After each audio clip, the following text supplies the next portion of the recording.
यतिखेर हाम्रो बीचमा नेपालमा ऐन कानुन र संविधानलाई राम्रोसँग व्याख्या गरेर नेपालको संविधान ल्याउनको लागि महत्त्वपूर्ण भूमिका निर्वाह गर्नुभएको व्यक्तित्व हुनुहुन्छ र संविधान सभाका पूर्वाध्यक्ष सुभाष चन्द्र नेमाङजी।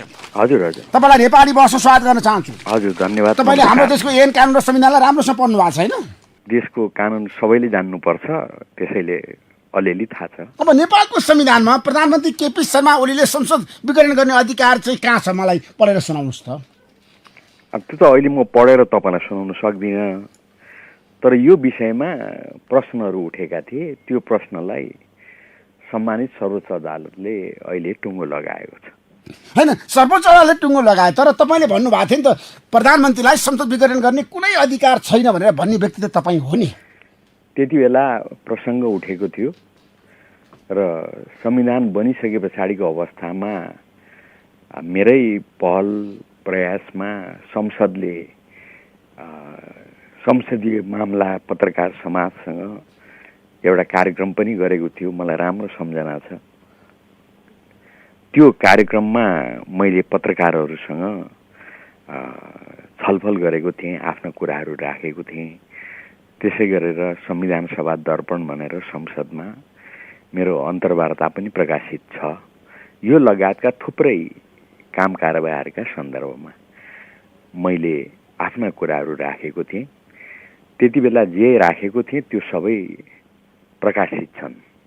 होइन, यस्तो बुझेको अध्ययन गर्ने मान्छे, होइन, नेपालको संविधान बनाउनका लागि महत्त्वपूर्ण भूमिका निर्वाह गरेको व्यक्तिले चाहिँ प्रधानमन्त्रीले गलत कदम चाल्दाखेरि तपाईँले संसद विघटन गर्न मिल्दैन भनेर किन भन्न सक्नु भएन त्यतिखेर तपाईँले? सुभाष त्यो मैले भने कि भनेन भन्ने छुट्टै प्रसङ्ग छ।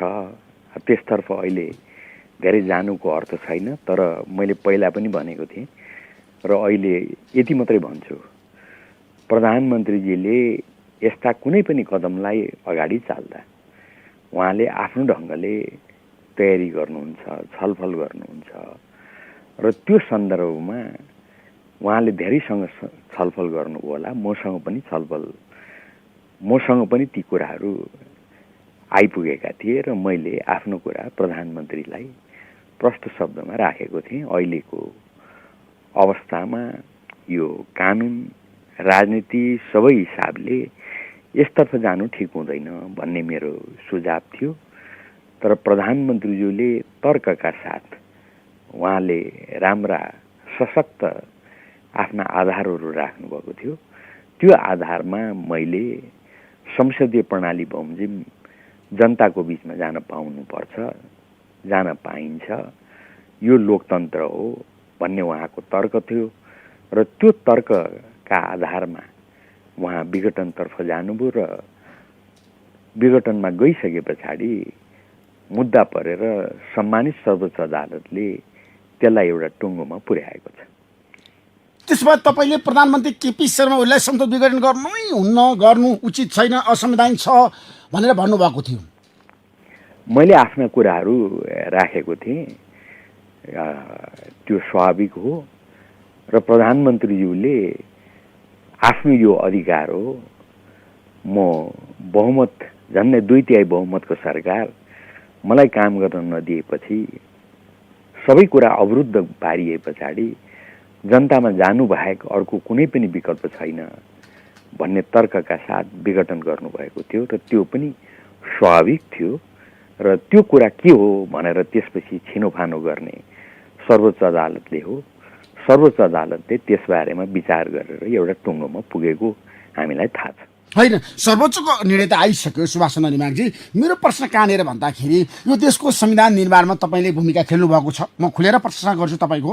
संघीय लोकतान्त्रिक गणतन्त्र नेपाललाई छ नि आज यहाँसम्म ल्याइपुर्याउनुको लागि तपाईँले खेलेको भूमिका महत्त्वपूर्ण छ। तर तपाईँले प्रधानमन्त्रीलाई भन्न सक्नु पर्थ्यो। तपाईँ त प्रधानमन्त्री केपी शर्मा ओलीसँग निकट भएको व्यक्ति हो नि त। तपाईँले संसद विघटन गरेर अपराध गर्दै हुनुहुन्छ, गलत काम गर्दै हुनुहुन्छ, नगर्नुहोस् भनेर त्यतिखेर तपाईँले भनिदिएको भए राजनीति यस्तो अवस्थामा आइपुग्थेन नि त। मैले अहिले भर्खरै भने त ऋषिजी, तपाईँलाई पटक पटक भनिसकेँ।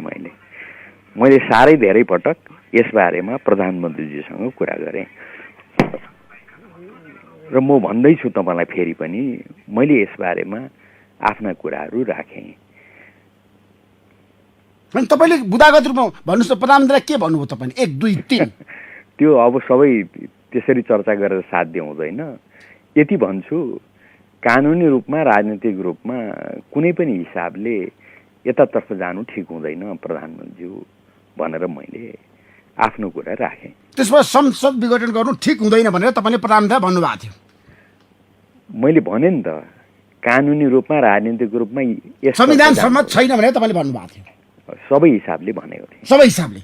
अनि प्रधानमन्त्रीले तपाईँको कुरा पनि सुन्नु भएन, संसद विघटन गर्नुभयो। विघटन भइसकेपछि तपाईँहरूले चाहिँ निर्वाचन हुन्छ, निर्वाचनको विकल्प छैन भनेर किन भन्नुभयो त? फेरि मलाई बताउनुहोस् न तपाईँ। एउटा कुरा तपाईँले प्रश्न हुनुपर्छ ऋषिजी, र तपाईँ मार्फत म आफ्नो कुराहरू राख्न चाहन्छु। कुनै पनि कुरालाई लिएर जबसम्म सर्वोच्च अदालतले व्याख्या गर्दैन नि, त्यति बेलासम्म कता अगाडि बढ्ने भन्ने कुरा इमान्दारितापूर्वक एउटा व्यक्तिले, एउटा नेताले, एउटा कुनै पद धारणा गरेर बसेको व्यक्तिले अगाडि बढिराखेको हुन्छ। त्यति बेला इमान्दारितापूर्वक सम्माननीय प्रधानमन्त्रीज्यूलाई धेरै व्यक्तित्वहरूलाई यो बाटो ठिक हो भन्ने नै लागेको हो। वास्तवमा संसदीय प्रणाली अन्तर्गत जनतामा मैले जान पाउनुपर्छ भन्ने कुरा प्रधानमन्त्रीजीले जुन उठाउनुभयो, त्यसलाई धेरैले अन्यथा हो भनेर भनेका थिएनन्, भनेका छैनन्। अहिले पनि त्यो कुरा ठिकै हो हामीले उठाएको त भन्ने धेरै मानिसहरू हामी पाउन सक्छौँ। त्यसैले यसलाई अन्यथा मान्ने कुरा हुँदैन। तर मलाई चाहिँ लाग्यो यो ठिक होइन, त्यसैले मैले आफ्नो कुराहरू राखेँ। हामीहरू बिचमा छलफल भयो। डेमोक्रेसी भनेकै यही हो, लोकतन्त्र भनेकै यही हो। तर जब प्रश्न उठेर विवाद उठ्यो, त्यति बेला केही साथीहरूले रिट निवेदन हाल्नुभयो। रिट निवेदन हालेपछि यो मुद्दा सर्वोच्च अदालतमा पुग्यो। सर्वोच्च अदालतले यसबारेमा एउटा छेनुफानो गर्यो। सर्वोच्च अदालत आधिकारिक व्याख्याता हो। संविधानको व्याख्या गर्ने अधिकार सर्वोच्च अदालतलाई दिएको छ, हामी कसैलाई होइन। त्यसैले सर्वोच्च अदालतले व्याख्या नगर्दासम्म हामीलाई आफ्नो कुरा लाग्नु अचम्म होइन, त्यसलाई अन्यथा लिनु हुँदैन। तर जब सर्वोच्च अदालतमा व्याख्या गर्नको लागि यो पुग्यो, हामीले सर्वोच्च अदालतलाई पर्ख्यौँ। सर्वोच्च अदालतले यसलाई व्यापक छलफल गराएर अन्तिममा एउटा टुङ्गोमा पुग्यो। अब सर्वोच्च अदालतले गरेको व्याख्या पछाडि त्यो सर्वोच्च अदालतको व्याख्या संविधानको एउटा अङ्ग हुनु पुगेको छ। कुरा भनेको यो होइन। सर्वोच्चले जुन निर्णय गर्यो, ऐतिहासिक फैसला गर्यो भनेर धेरैले भनेका छन्। प्रधानमन्त्रीलाई अब कुनै पनि अधिकार चाहिँ दिएन संसद विघटन गर्नको लागि। प्रधानमन्त्रीको जुन सोच हुन्छ नि त, अब सत्तामा पुगिसकेपछि तानासा बन्ने, निरङ्कुश बन्ने, सबैलाई पेल्ने, ऐन कानुन र संविधान नमान्ने जुन प्रचलन छ हाम्रो देशमा विगतदेखि वर्तमानसम्म, प्रधानमन्त्री केपी शर्मा ओलीले त संविधानको धज्जी उडाउनु भयो नि। त्यो कुरा तपाईँ मान्न तयार हुनुहुन्छ नि आज हाम्रो देशमा? त्यो कुरा ठिक होइन। जुन भाषा तपाईँले प्रयोग गर्नुभयो नि, त्योसँग म सहमत छैन। खाली कुरा के हो त भन्दाखेरि, जुन ढङ्गले संसदको विघटनको प्रक्रिया यो नयाँ संविधान बनिसके पछाडि पनि पहिलोपटक, यो त पहिलोपटक हो, हामीले यो बिर्सनु हुँदैन। पहिलोपटक यो संविधान अन्तर्गत प्रतिनिधि सभा विघटन भयो। यस्तो अवस्थामा प्रतिनिधि सभा विघटन गर्न सकिन्छ कि सकिँदैन भन्ने यो नयाँ स्थिति हो। यो स्थितिमा प्रधानमन्त्रीज्यूले, म त भन्छु इमान्दारितापूर्वक असल नियतका साथ संसदीय प्रणालीको मूल्य र मान्यता बमोजिम नै म अगाडि बढेको हुँ भन्ने प्रधानमन्त्रीको भनाइ हो। र प्रधानमन्त्रीमाथि मैले पहिला विराटनगरको आमसभामा नि भनेको छु, मलाई विश्वास छ प्रतिनिधि सभाको विघटन उहाँले गर्न जानुभयो। भलै तपाईँले त 100% चुनाव हुन्छ भन्नुभएको थियो, 200% चुनाव हुन्छ भन्नुभएको थियो विराटनगरको आमसभामा। तपाईँलाई म शब्द सुनाइदिउँ ऋषिजी, हुन त यो काम तपाईँहरूको हो। म तपाईँलाई सम्झना दिलाउँ, मैले भनेको थिएँ कानुनको शासनमा विश्वास गर्ने मान्छे म यताउति गर्दिनँ। सर्वोच्च अदालतमा विचाराधीन विषयमा म कुनै पनि राय दिँदिनँ, टिप्पणी गर्न चाहन्न। सर्वोच्च अदालतलाई सुल्टो वा उल्टो कुनै पनि प्रकारले दबाब होस् भन्ने म चाहन्न। संसदमा समेत छलफल गर्न पाइँदैन अदालतमा विचाराधीन मुद्दामा। त्यसैले म यसबारेमा बोल्दिनँ। तर सम्मानीय प्रधानमन्त्रीज्यूलाई भने यो जुन विघटन छ त्यो विघटन गर्न पाइन्छ, जनतामा जान पाइन्छ। लोकतन्त्रमा पनि जनतामा जान नसकिने हो भने, नपाउने हो भने यो त बेठिक हुन्छ भन्ने उहाँलाई लागेको हो र उहाँ जनताको बिचमा जान खोज्नुभएको हो। यो अवस्थामा उहाँलाई पुरा विश्वास छ सम्मानित सर्वोच्च अदालतले उहाँको विघटनको सिफारिसलाई सदर गर्छ। त्यही विश्वास उहाँले व्यक्त गर्नुभएको छ र मेरो बुझाइमा उहाँलाई 100 मा 200% विश्वास हो र मलाई चाहिँ प्रधानमन्त्रीमाथि विश्वास छ। तर यो विषयमा म बोल्दिनँ भनेर यो ढङ्गले मैले आफ्नो कुरा राखेको थिएँ। अनि तपाईँलाई प्रधानमन्त्रीमाथि विश्वास छ, मलाई थाहा छ, किनभने केपी शर्मा ओली र तपाईँको राम्रो सम्बन्ध छ। तर हाम्रो देशमा सुभाष चन्द्र नेमाङबाट चाहिँ सबैले के अपेक्षा गरेका थिए भन्दाखेरि संविधान बनाउने व्यक्ति होइन, सङ्घीय लोकतान्त्रिक गणतन्त्र ल्याउनका लागि महत्त्वपूर्ण भूमिका निर्वाह गरेको व्यक्ति, देशमा ऐन कानुन बुझेको व्यक्ति र कानुन मन्त्री भएर संविधान सभाको अध्यक्ष भइरहँदाखेरिसम्मको तपाईँले खेलेको भूमिकाको 74 प्रशंसा हुँदाखेरि प्रधानमन्त्रीको कदमको बारेमा सुभाष चन्द्र नेमाङ किन मौन हुनुभयो? प्रधानमन्त्रीले यत्रो देशलाई छ नि राजनीतिक सङ्कटतिर लिएर जाँदाखेरि पनि सुभाष चन्द्र नेमाङले किन बोल्नु भएन भन्ने जनताको प्रश्न तपाईँलाई थियो कि थिएन भन्नुहोस् त? 2 महिनासम्म। पहिलो कुरा त ऋषिजी मैले यति पटक भन्दा पनि तपाईँले यही विषय फेरि त्यही ढङ्गले जब उठाइराख्नु भएको छ नि, त्यस कारणले यस्ता विषयहरू एउटा आधार तयार गर्न, एउटा के हो यसमा मूल्य मान्यता भन्ने कुरा स्थापित गर्न निकै सकस पर्छ भन्ने कुरा त प्रष्टै बुझियो। किनभने म यति ताली भनिसकेँ, ऋषि धमला समेत यही प्रश्न मलाई सोधिरहेछ। म तपाईँलाई अब फेरि विस्तारमा प्रष्ट भन्छु। त्यो के हो त भन्दा यस विषयमा मैले आफूले राख्नुपर्ने कुरा प्रधानमन्त्रीज्यूलाई राखेँ। कसरी अगाडि बढ्ने भन्ने कुरा त्यो प्रधानमन्त्रीज्यूको कुरा थियो। प्रधानमन्त्रीज्यूले धेरै विचार गर्नुभयो र म भन्छु उहाँले राम्रै विचार गरेर अगाडि बढ्नुभयो। उहाँको नियतमा, इमान्दारितामा, संसदीय प्रणाली, यो संविधान कतै पनि उहाँलाई प्रश्न उठाउने ठाउँ छैन। उहाँ अगाडि बढ्नुभयो, त्यो निष्कर्षमा पुग्नुभयो। त्यो निष्कर्षमा पुगेर अगाडि बढे पछाडि सर्वोच्च अदालतमा मुद्दा पर्यो। मुद्दा परे पछाडि मैले त्यति बेला भनेको थिएँ म अब यस विषयमा बोल्दिनँ। सर्वोच्च अदालतले फैसला गरेको भोलिपल्ट के सोध्नुहुन्छ सोध्नुहोस्, म आफ्नो कुरा राख्छु। मैले तपाईँलाई भनेको थिएँ, धेरै साथीहरूलाई भनेको थिएँ र तपाईँले सर्वोच्च अदालतले फैसला गरेपछि मेरो अधिकार है त पहिलो म तपाईँलाई अन्तर्वार्ता लिन्छु भन्नुभएको पनि मलाई राम्रो सम्झना छ। त्यसैले म मौन बसेको होइन, तर सर्वोच्च अदालतमा विचाराधीन विषयमा मैले बोल्दिनँ भनेको हो र नबोलेको हो। कुरा भनेको यो हो र यो मेरो भनाइ मैले त्यस विषयमा चुप्प लागेर बसेको भन्ने अर्थमा होइन। हाम्रो संविधानले प्रष्ट भनेको छ कुनै पनि मुद्दा जब सर्वोच्च अदालतमा विचाराधीन हुन्छ त्यो मुद्दामा सर्वोच्च अदालतलाई दबाब दिनु हुँदैन, प्रभावित पार्ने कोसिस गरिनु हुँदैन। त्यसैले त्यो विषयमा एउटा कानुनको विद्यार्थीको नाताले मैले चुप लागेर बसेँ। त्यो चुप लाग्नुभन्दा अगाडिको अवस्थामा मैले इमान्दारितापूर्वक आफ्नो कुरा राखेँ। सर्वोच्च अदालतले फैसला गरेको भोलिपल्ट तपाईँहरू मार्फत म आफ्नो कुरा भनिरहेको छु। त्यसैले यसबारेमा अरू धेरै कुरा मैले भन्नुपर्छ जस्तो लाग्दैन। म जे गरिरहेको छु ठिक गरिरहेको छु।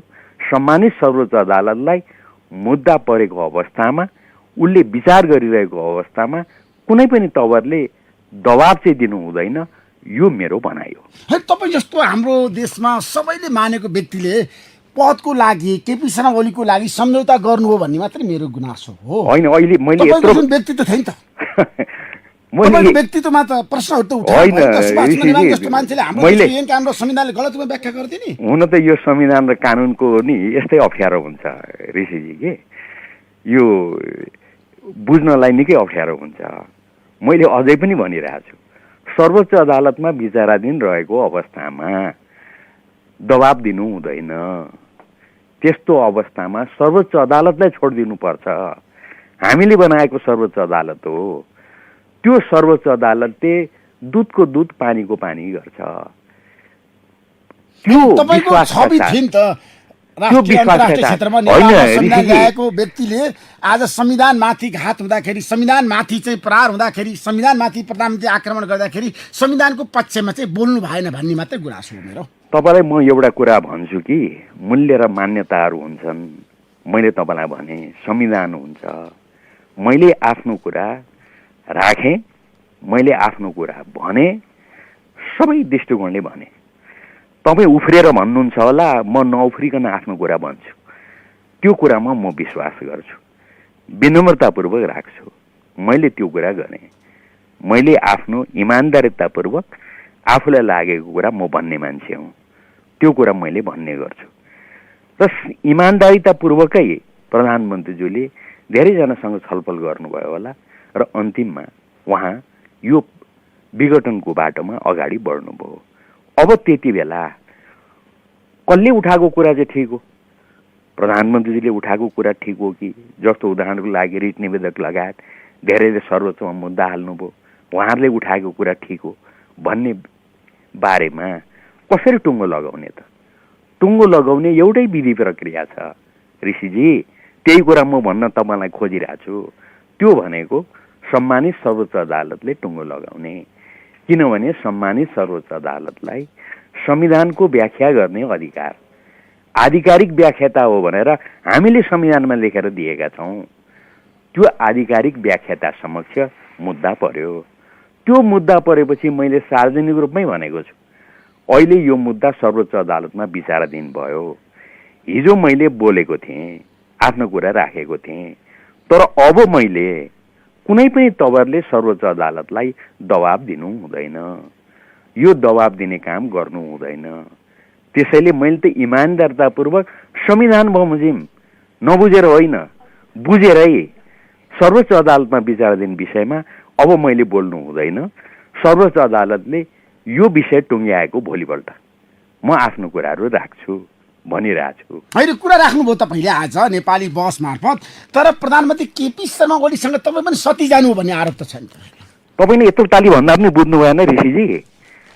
सर्वोच्च अदालतमा मुद्दा पर्यो, मुद्दा परेपछि चाहिँ म बोलिनँ, त्योभन्दा अगाडि बोलेँ। अब सर्वोच्च अदालतले फैसला गरेपछि फेरि मैले आफ्नो कुरा राखिरहेको छु, भनिरहेको छु। त्यही कुरा तपाईँ सोधै ल अब के हुन्छ बताउनुहोस् ल। ठिक छ, अब अदालतको एउटा निर्णय आइसकेको छ, अब निकास के त राजनीति रूपमा? अदालत आधिकारिक व्याख्याता भएपछि, अदालतको आधिकारिक व्याख्या आइसके पछाडि सम्मानित सर्वोच्च अदालतले भनेअनुसार प्रक्रिया अगाडि बढ्नुपर्छ। मैले यो कुरा पनि भनेको छु पहिल्यै, कानुन बमोजिम सम्मानित सर्वोच्च अदालतको व्याख्या नै आधिकारिक हो, मेरो व्याख्या होइन। एउटा यो कुरा पनि फेरि बुझिराखौँ। तपाईँले घरिघरि संविधान सभाका अध्यक्ष आदि भनिराख्नु भएको छ नि, म हो, विवादै छैन। संविधान बनाउने एउटा प्रक्रियाको मैले नेतृत्व गरेँ, पहल र प्रयास गरेँ, तर म संविधानको व्याख्याता होइन। संविधानको व्याख्याता सिर्फ यो देशमा सर्वोच्च अदालत हो। यो कुरा हामीले बुझ्नुपर्छ। यो कुराको बुझाइमा पनि मैले कता कता कमजोरी देखेको छु। किनभने त्यति बेला संविधान सभाको अध्यक्षले यसो भनेको हुनाले यो यसो हुन्छ भनेर भनिएको प्रयास पनि मैले देखेको थिएँ। तर म त्यति बेला मौन रहेँ, किनभने सर्वोच्च अदालतमा मुद्दा रहेको बेलामा त्यसलाई असर पर्ने गरिकन बोल्नु हुँदैन भन्ने यो संविधानको व्यवस्था हो। संसदमा छलफल गर्न पाइँदैन भनेर हामीले संविधानमा व्यवस्था राखेका छौँ। त्यसैले मैले त्यसबारेमा त्यति बेला बोलिनँ। व्याख्याता भनेको सिर्फ सर्वोच्च अदालत हो। अब सर्वोच्च अदालतले व्याख्या गरेपछि तपाईँ हामी सबैले मान्नुपर्छ। संविधान सभाको अध्यक्षले मान्नुपर्छ, संविधान सभाका सदस्यले मान्नुपर्छ, सबैले मान्नुपर्छ। त्यति बेला मैले यही कुरा भनेको थिएँ र अहिले अब फेरि यो कुरा प्रष्ट शब्दमा भन्दैछु म। सर्वोच्च अदालतले अब फैसला गरिसकेको अवस्थामा सर्वोच्च अदालतको त्यो फैसला संविधानको अङ्ग हो। त्यसैले हामीले त्यो संविधानलाई पढ्दा अब सर्वोच्च अदालतको यो फैसला समेत पढ्नुपर्छ, बुझ्नुपर्छ, हेक्कामा राख्नुपर्छ। र उसले अहिले भनेको यो जुन छ नि, यो अवस्थामा भने अब विघटन हुँदैन भन्ने प्रश्न छ।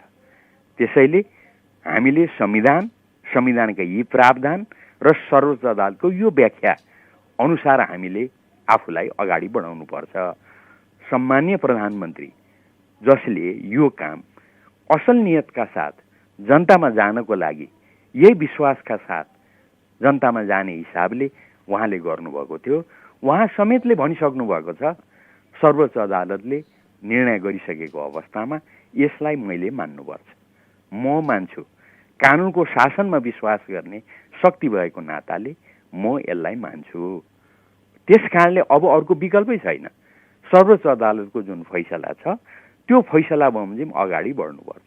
होइन, अगाडि बढ्नुपर्छ, तर कसरी अगाडि बढ्ने? प्रधानमन्त्रीलाई त अदालतले भन्यो तपाईँले गलत काम गर्नुभयो, असंवैधानिक काम गर्नुभयो भनेर भनिसकेपछि अब प्रधानमन्त्री राजीनामा दिनु पर्दैन त नैतिक रूपमा? यो प्रश्न छलफलको विषय होला। म यसमा धेरै छलफल गर्दिनँ। मैले यति भनेपछि मैले आफ्नो कुरा भने। यो छलफलको विषय होला, यो प्रधानमन्त्रीज्यूको अगाडि उत्पन्न विषयको कुरा होला।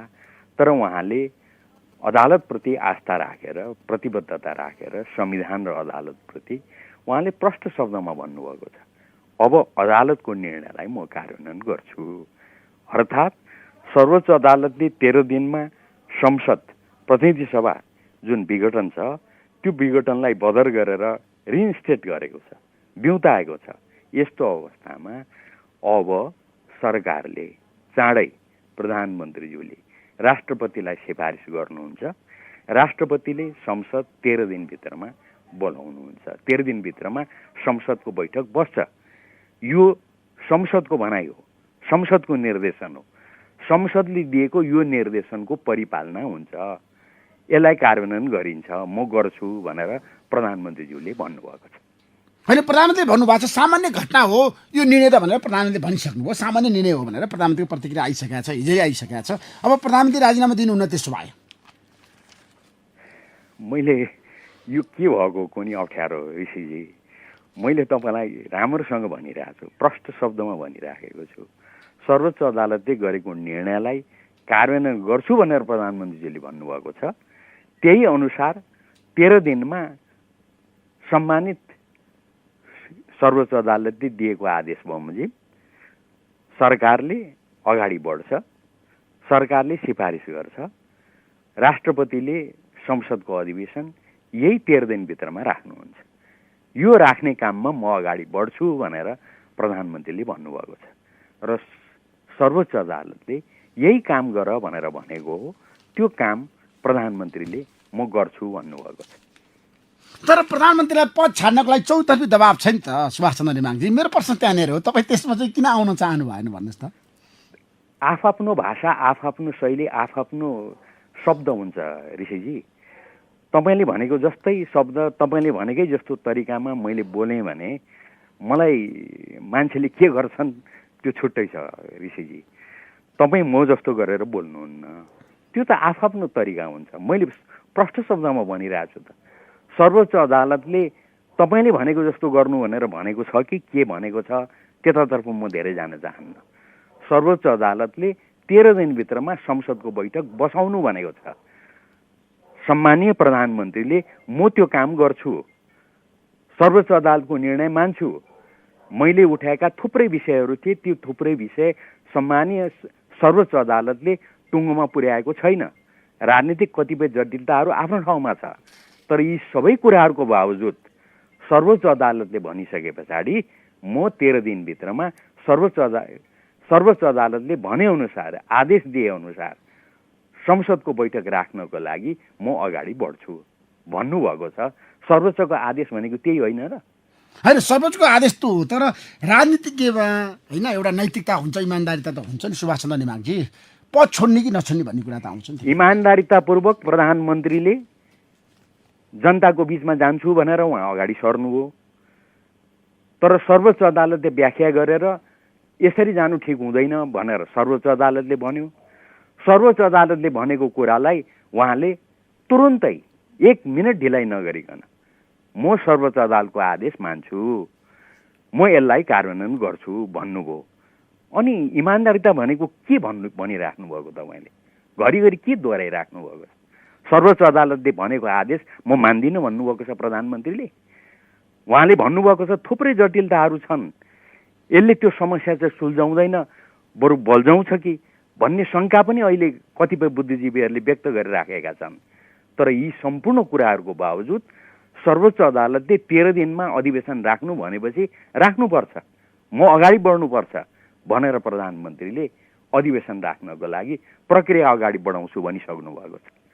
अनि के हो यो इमानदारिता भनेको? केपी शर्मा ओली फेरि पनि प्रधानमन्त्री भइरहनुहुन्छ, त्यसो भए उहाँले भन्नुभएको छ सरकार रहिरहन्छ भनेर, सम्भावना के छ? तपाईँलाई अझै म प्रष्ट शब्दमा भन्छु है, प्रश्न त्यसरी होइन। प्रश्न के हो त भन्दा संविधान बमोजिम हुनुहुन्छ कि हुनुहुन्न, संविधान बमोजिम यो सरकार रहन्छ कि रहँदैन, कुनै व्यक्ति कुनै पदमा रहन्छ कि रहँदैन भन्ने कुरा व्यक्तिको भन्दा पनि सम्बन्धित प्रक्रियाको कुरा हो। सर्वोच्च अदालतले यही कुरा छ्याङछुङ्गै बनाउनको लागि, छर्लङ्ग बनाउनको लागि एउटा आदेश गरेको छ नि, होइन र ऋषिजी? त्यो आदेशलाई सम्मानीय प्रधानमन्त्रीले कार्यान्वयन गर्छु भनेर अब कार्यान्वयन गर्दै हुनुहुन्छ। 13 दिनमा यो देशमा संसदको अधिवेशन अब बस्छ, सुरु हुन्छ। त्यो संसदको अधिवेशन नै यस्तो थलो हो जसले यस्ता सबै कुराहरूलाई छिनोफानो गर्छ, एउटा टुङ्गोमा पुर्याउँछ। यस्ता कुराहरू सडकको विषय होइन। अब त हामीले संविधान बनाइसक्यौँ। तपाईँले धेरै कुराहरू प्रष्ट गर्नुपर्छ भन्दै हुनुहुन्थ्यो नि, यो समेत म प्रष्ट गरिरहेको छु त। अब त यो देशमा आन्दोलन गर्ने दिन सिद्धियो, आन्दोलन गर्नु पर्दैन। अब त जनताको मन जित्नुहोस्, संसदको थलोमा उपस्थित हुनुहोस्, संसदको थलोमा आफूले भने अनुसारको काम संविधान बमोजिम गर्नुहोस्। अब त संविधान बमोजिम संसद अगाडि बढ्छ। अनि यति प्रष्ट शब्दमा म आफ्नो कुरा भनिरहेको छु। नयाँ प्रधानमन्त्री को हुन्छ भनेर मेरो प्रश्न चाहिँ तपाईँतिर हो क्या सुभाष चन्द्र नेमाङजी। जस्तो प्रचण्ड माधवमा नेपालको निर्णय बाहिर आइसकेको छ, शेरबहादुर देउवासँग सरकारमा चाहिँ सहकार्य गर्ने, त्यो कति सम्भव छ? अब यस्ता कुराहरूमा म धेरै यो व्यक्तिगत टिप्पणीहरूमा खण्डन मण्डन गर्न रुचाउँदिनँ ऋषिजी, मन पर्दैन मलाई। त्यसैले मैले कहिले पनि यस्ता कुराहरूमा म पर्ने गर्दिनँ। अहिले यति मात्रै मोटो कुरा भन्छु, यो कुनै जुन विषय छ नि तपाईँले भनेको, यो संविधान बमोजिम संसदको प्रक्रिया बमोजिम एउटा टुङ्गोमा पुग्ने कुरा हो। अघि मैले जटिलता भने नि, अब तपाईँले फेरि कोट्याउनु भयो। म तपाईँलाई प्रधानमन्त्रीज्यूले भन्नुभएको जटिलता, कतिपय विज्ञहरूले भनेको जटिलता तपाईँहरूको अगाडि म राखिदिउँ है। त्यो के हो त भन्दा, अहिले पार्लियामेन्टमा सत्ता पक्ष अर्थात् नेपाल कम्युनिस्ट पार्टी कस्तो अवस्थामा छ, देशैमा कस्तो अवस्थामा छ? त्यो नेकपा निर्वाचन आयोगले दिएको मान्यता अनुसार 70 पृष्ठको उसको निर्णय अनुसार नेकपा भनेको त्यसको प्रथम अध्यक्ष केपी ओली हो। केपी ओली अहिले पनि त्यसको प्रथम अध्यक्ष हो। मैले किन प्रथम अध्यक्ष भन्दैछु त भन्दा, जति पनि कागजातहरू छन् त्यो कागजातहरूमा 1 नम्बरमा केपी ओलीले हस्ताक्षर गरेको छ। निर्वाचन आयोगले त्यसलाई मान्यता दिएको छ। त्यसको दोस्रो अध्यक्ष पुष्पकमल दाहाल प्रचण्ड हो। वरिष्ठ नेताहरू झलनाथ खनाल र माधव नेपाल हुनुहुन्छ। त्यसको महासचिव विष्णु पौडेल हुनुहुन्छ। हामीले सार्वजनिक रूपमै भनेको छौँ, मैले विराटनगर लगायतका आमसभाहरूमा भनेको छु, हाम्रो दल विभाजित भएको छैन। हामीले एकजनालाई पनि कारबाही गरेका छैनौँ। थपेका छौँ केही साथीभाइहरू, तर हामीले कसैलाई कारबाही गरेको? तर प्रधानमन्त्रीलाई त कारबाही गरिएको छ नि त, केपी शर्माले त पार्टीबाट निष्कासन गरिएको छ। तपाईँलाई म भन्दैछु, तपाईँले मेरो पुरै कुरै सुन्नु भएन। त्यो के हो त भन्दाखेरि, हामीले कारबाही गरेका छैनौँ। हाम्रो दल अहिले पनि अविभाजित छ र निर्वाचन आयोगले आफ्नो 70 पृष्ठ लामो निर्णय गर्दा उसले के भनेको छ त भन्दा, यही पदाधिकारीहरू रहेको पार्टी नै नेकपाको आधिकारिक पार्टी हो। उसले त्यो भनेको छ। उसले कतिसम्म भनेको छ त भन्दाखेरि, त्यो अध्यक्षहरूको निर्देशनमा महासचिवले बैठक बोलाउने नै उपयुक्त र विधान सम्मति विधि प्रक्रिया हो। त्यस बमोजिम मात्रै नेकपाको बैठक बस्न सक्छ, निर्वाचन आयोगले भनेको छ। त्यसैले त्यो बाहेकका प्रक्रियालाई उसले अवैध मान्दै केपी ओलीलाई हटाएर अर्को कोही व्यक्ति कमरेड अध्यक्ष बनेको कुरालाई निर्वाचन आयोगले अस्वीकार गरेको छ। उसले अस्वीकार गर्छु भनेर भनेको छ। यस्तो अवस्थामा पार्लियामेन्टमा यो देशमा नेकपा अविभाजित रूपमा रहेको छ। अब त्यो अविभाजित पार्टीले तपाईँले उठाएका थुप्रै प्रश्नहरू कसरी लिएर अगाडि बढ्छ, यो सबै प्रक्रिया कसरी एउटा टुङ्गोमा पुग्छ भन्ने कुरा निकै जटिल प्रश्न छ है। त्यसैले सम्मानित सर्वोच्च अदालतले गरेको यो जुन फैसला छ त्यो फैसलाले यस्ता किसिमका जटिलताहरूलाई भने फुकाउन सकेन भन्ने प्रधानमन्त्रीज्यूलाई लागेको छ। धेरै विज्ञहरूले यो प्रश्न उठाएका छन्। कुरा भनेको यो हो। त्यसैले तपाईँले जुन भन्नुभएको छ नि त्यो भनेको कुरा संविधान बमोजिम, कानुन बमोजिम, प्रक्रिया बमोजिम अगाडि बढ्ने कुरा हो, तर निकै जटिलता छ है भन्ने कुरा मैले प्रश्न गरेँ। त्यसो संसदले नयाँ प्रधानमन्त्री पाउनको लागि धेरै गाह्रो छ, समस्याहरू छ, जटिलताहरू छ भनिनँ मैले। जटिलताहरू छ भने हाम्रो नेकपाको हकमा यस्तो अप्ठ्यारो छ भने नेकपालाई निर्वाचन आयोगले यस्तो रूपमा चाहिँ उसले स्वीकार गरेको छ भने त्यो सबै सन्दर्भहरूलाई ध्यानमा राख्नुपर्छ। र म कानुनको विद्यार्थी भएको नाताले म त जथाभावी बोल्न चाहन्न। प्रस्ताव ल्याएर प्रधानमन्त्रीलाई हटाउन सकिन्न, त्यो सम्भावना छैन। अब सकिँदैन भनेर मैले अहिले, तर जटिलता छ है भने मैले। त्यसो भए मलाई बताउनु जाँदै अहिलेको अवस्थामा अब देशमा राजनीतिक सङ्कटको समाधान अदालतले गरिदियो भनेर धेरैले भनेका थिए, तर संसदमा गइसकेपछि सङ्कट झन् गइरिन्छ, समस्याहरू आउँछ। तपाईँलाई एउटा कुरा म अघिदेखि भनिरहेको छु, सम्मानित सर्वोच्च अदालतले एउटा विषयलाई उसले प्रश्न भनिदियो। उदाहरणको लागि म उदाहरण दिएर भन्छु है। प्रधानमन्त्री केपी ओली जनतामा जाने मेरो अधिकार हो, म 2/3 बहुमतको सरकारलाई सिङ्को भाँच्न दिएनन्, मलाई अवरुद्ध गरे। 2/3 बहुमतको सरकारले केही न केही गर्छ, यो संसदले केही गर्छ भनेको केही काम गर्न मलाई दिएन। यस्तो अवस्थामा संसदीय प्रणालीमा, लोकतन्त्रमा जनतामा जानु बाहेक मेरो अगाडि के विकल्प रह्यो भन्दै प्रधानमन्त्री विघटन गर्न अगाडि सर्नुभयो, विघटन गर्नुभयो। यस्तो अवस्थामा यो बेठिक हो, यो ठिक होइन, यसो गर्न पाइँदैन भनेर केही साथीहरूले मुद्दा हाल्नुभयो। अब यस्तो अवस्थामा कसले छिनोफानो गर्ने? कोही भन्नुहुन्छ यो बेठिक हो, प्रधानमन्त्रीजीले यो ठिक हो, मैले जनतामा जान पाउनुपर्छ भन्नुहुन्छ। कसले छिनोफानो गर्ने हो? यही भनेको मैले। एकछिन सुन्नुहोस् है, तपाईँले प्रश्न राखिसके पछाडि त्यसको उत्तर जनतामा पुग्न दिनुहोस्। यस्तो अवस्थामा त्यो आधिकारिक व्याख्याता भनेको सर्वोच्च अदालत हो, हामीले संविधानमा लेखेका छौँ। हो, त्यो कुरा चाहिँ सर्वोच्च अदालतले गर्यो। सर्वोच्च अदालतले गरेको कुरालाई म गरेको भन्दैछु। सर्वोच्च अदालतले के फुकाइदियो त भन्दा यस्तो अवस्थामा विघटन गर्नु हुँदैन। उसले विघटनलाई बदर मात्रै गरेन, पुनर्स्थापित गरिदियो र 13 दिनभित्रमा संसदको बैठक चलाऊ भनेर चाहिँ निर्देशन दियो। र त्यो कुरालाई प्रधानमन्त्रीज्यूले मान्छु, म अगाडि बढ्छु भनिसक्नुभयो। खालि मैले भनेको के हो त, र केही विज्ञहरूले उठाएको विषय भन्दा मैले केही राजनीतिक प्रसङ्ग त राखेँ नि। राख्नुभयो। तर पनि सुभाषजी, मेरो प्रश्न कहाँनिर भन्दाखेरि अब नेपाल कम्युनिस्ट पार्टी आधिकारिक रूपमा फुटेको छैन। यो अवस्थामा प्रधानमन्त्री केपी शर्मा ओलीले पद नछोड्दाखेरि अविश्वासको प्रस्ताव ल्याएर हटाउन सकिन्छ भन्ने प्रचण्ड मातुकमा नेपाल समूहको भनाइ छ, निष्कर्ष बाहिर आइसकेको छ। र काङ्ग्रेस र केपी शर्मा ओलीको बिचमा अथवा सम्झौता भएर केपी शर्मा ओलीले प्रधानमन्त्री पद छोडेर शेरबहादुर देउवालाई प्रधानमन्त्री बनाउन सक्ने सम्भावना छ कि छैन? अब तपाईँले एउटा कुरा सोध्नुभयो, त्यही कुरा मैले औल्याएँ। प्रष्ट शब्दमा भन्नुहुन्छ भनेदेखि संविधान बमोजिम, कानुन बमोजिम, त्यहाँको स्थापित मूल्य मान्यता अभ्यास बमोजिम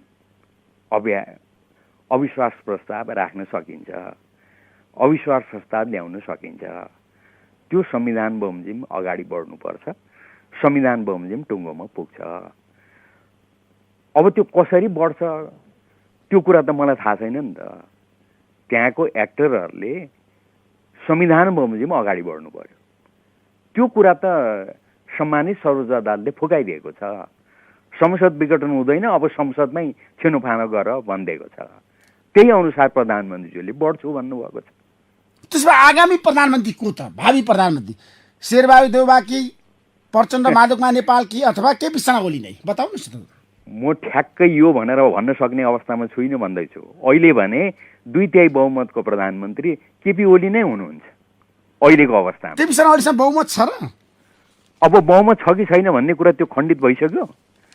मैले माधवकुमार त्यही नेपाल र भन्दैछु। प्रचण्डसँग छैन त पार्लियामेन्टको कुरा, संसद दलको कुरा गर्दाखेरि बहुमत त तपाईँहरूसँग छैन नि आजको दिनमा। ऋषि धमलाजीलाई चाहिँ त आफूलाई लागेको 88 जना सांसद त प्रचण्ड र माधवकुमार नेपालसँग छ। तपाईँलाई चाहिँ त आफूलाई लागे पछाडि बोल्ने छुट छ। मैले त्यसरी बोल्न मिल्दैन। म के भनिरहेको छु त भन्दा अहिले यो देशको प्रधानमन्त्री को हो? केपी ओली। लगभग 2/3 बहुमतको प्रधानमन्त्री को हो? केपी शर्मा ओली। उहाँले गर्नुभएको विघटनलाई लिएर चुनौती दिइयो। सम्मानित सर्वोच्च अदालतले संसद पुनस्थापित गरिदियो। अब संसद 13 दिनभित्रमा बस्छ। यो त यथार्थ हो नि। अब योदेखि बाहेकका तपाईँ जे प्रश्न सोधिराख्नु भएको छ नि, त्यो प्रश्न त प्रक्रियाले संविधान बमोजिम, कानुन बमोजिम, मूल्य मान्यता बमोजिम छिनोफानो हुने कुरा हो। त्यो छिनोफानो होला। छिनोफानो भएपछि यस्तो भयो भनेर भन्नुला। कुरा होइन, शेरबहादुर देउबा र केपी शर्मा ओलीको बिचमा सम्झौता हुन्छ हुँदैन? ठ्याक्कै भन्नु जाँदै सिधा प्रश्न सिधा उत्तर। सिधा प्रश्नको सिधा उत्तर दिएको छ ऋषिजी। तपाईँ एउटा कुरा बुझ्नुहोस्, त्यो के हो त भन्दा हामीले प्रष्ट शब्दमा भनेका छौँ। हाम्रो प्रतिपक्ष लगायत सबै राजनीतिक दलहरूसँग हामी छलफलमा छौँ। हामीले हाम्रो कुरा राखेका छौँ, उहाँहरूको कुरा सुनेका छौँ। दलहरूले आफ्नो भूमिका निर्वाह गरिराख्नु भएको छ। त्यसलाई हामी सबैले सम्मान गर्नुपर्छ। त्यसैले अब त्यहाँको प्रक्रिया कसरी अगाडि बढ्छ भन्ने कुरा त त्यो त पार्लियामेन्टको कुरा हो, त्यहाँका दलहरूको कुरा हो। दलहरूले जे गर्छन् ठिक गर्छन्, ठिक गर्लान्। संविधान बमोजिम, त्यहाँको मूल्य मान्यता बमोजिम अगाडि बढ्छन् भन्ने कुरामा मलाई विश्वास छ। त्यसमा नयाँ सरकार गठनको प्रक्रिया कसरी अगाडि बढ्छ त? संविधान बमोजिम अगाडि बढ्छ। संसदमा अब यो विषय प्रवेश गर्छ। संसदको अधिवेशन डाकिन्छ। संसदको अधिवेशनमा कसैले चाहनुभयो भनेदेखि अनि त्यो चाहना चाहिँ फेरि संविधान बमोजिम हुनुपर्छ, त्यो मूल्य मान्यता बमोजिम हुनुपर्छ। त्यसै बाधा अडचन छ कि छैन? त्यस बमोजिम यो प्रक्रिया अगाडि बढ्यो भने त्यो प्रक्रियाले त्यसलाई टुङ्गो लगाउँछ। मैले भन्न खोजेको कुरा यति। होइन, बाधा के छन् ठ्याक्कै नयाँ सरकार गठन गर्नको लागि?